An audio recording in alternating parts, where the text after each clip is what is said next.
Welcome back to AllAboutRx. Today, we're diving straight into the fundamental reaction types in both aliphatic and aromatic systems. We're going to break down everything from redox reactions and acylation all the way to esterification, molecular rearrangements, addition processes, and finally, polymerization. Look, we're here to demystify organic chemistry. It is absolutely not just about rote memorization, I promise. Think of it more like an elegant, highly predictable system of molecular Legos. To figure out how everything from sweet-smelling perfumes to non-stick coatings are actually built, we'll hit 5 key areas today: redox, acylation and esters, molecular rearrangements, addition reactions, and polymerization. Let's get into it. Starting with Section 1, redox, the electron exchange.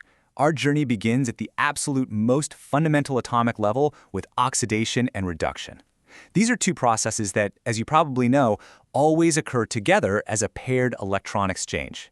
These redox reactions are governed by a pretty simple rule, and the absolute best trick to remember this little electron dance is the classic mnemonic OIL rig. Oxidation is loss, and reduction is gain. Of electrons, that is. So here's the kicker. An oxidizing agent brings about oxidation in another substance, right?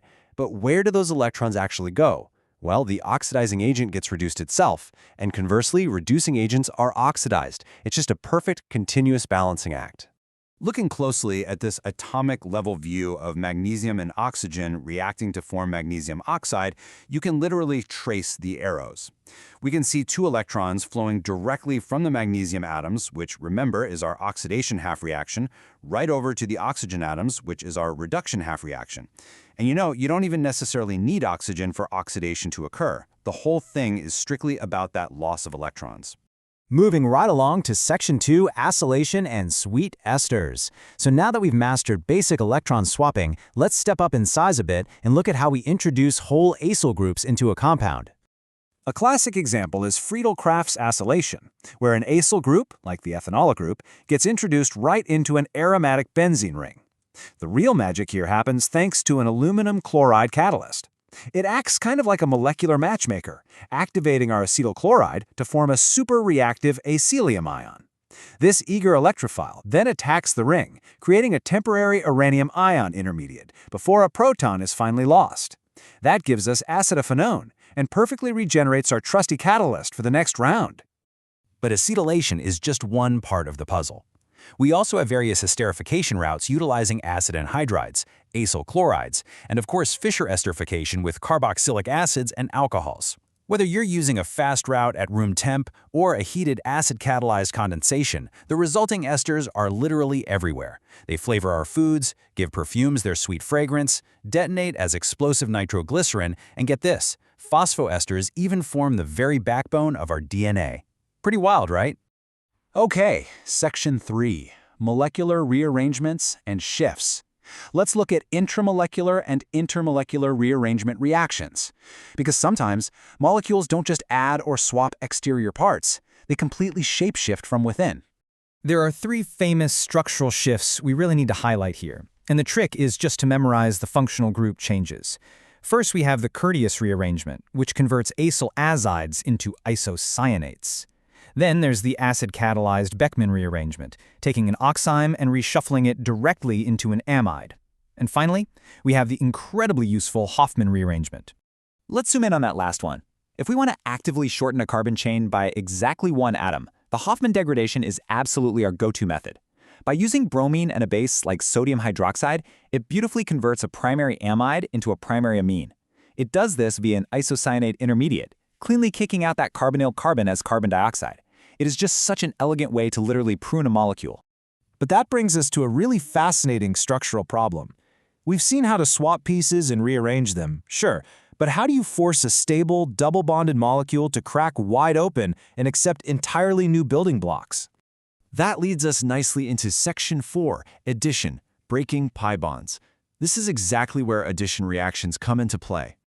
Addition is essentially the exact reverse of a decomposition reaction, and it uses electrophilic, nucleophilic, free radical, or cycloaddition mechanisms. We can see electrophilic addition in action right here, perfectly exemplified by adding bromine to ethene. Notice how the pi bond in ethene breaks to attack the electrophilic bromine.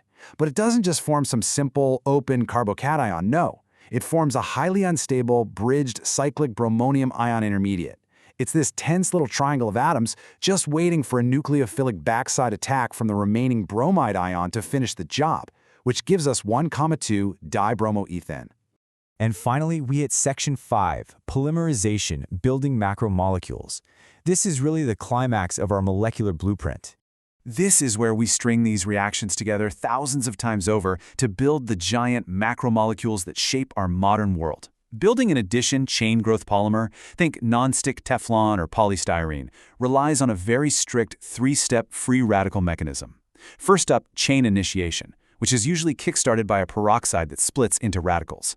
Next is rapid chain propagation, where the radical just continuously attacks new monomers, growing the chain longer and longer. And finally, chain termination, where 2 radicals happen to meet and combine, slamming the brakes on the growth.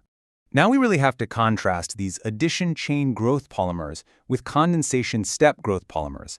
Unlike addition polymers, which basically just endlessly combine monomers without any byproducts, condensation polymers require bifunctional monomers to react. When they connect, they actually eliminate a small molecule, like water, hydrogen chloride, or ammonia in the process. Looking at these pathways side by side really highlights their fundamental differences. On one hand, the rapid chain extension of polystyrene is just a relentless addition process. On the other hand, we have the careful, step-by-step condensation of polyamides, like nylon 6,6, and polyesters, like PET plastics. You can literally see the water molecules being kicked out as those strong amide and ester linkages form. It's honestly amazing to think that everything we've looked at today stems from the simple movement of microscopic electrons. The sheer elegance of organic chemistry proves that once you master these molecular Legos, you can basically reverse engineer nature itself. So if manipulating these tiny electron exchanges allows us to do all this, what unimaginable synthetic materials will we build next? Thank you so much for tuning into this explainer. If you found this breakdown helpful, please make sure to like, subscribe, and drop a comment below with any questions or topics you want covered next. See you in the next explainer.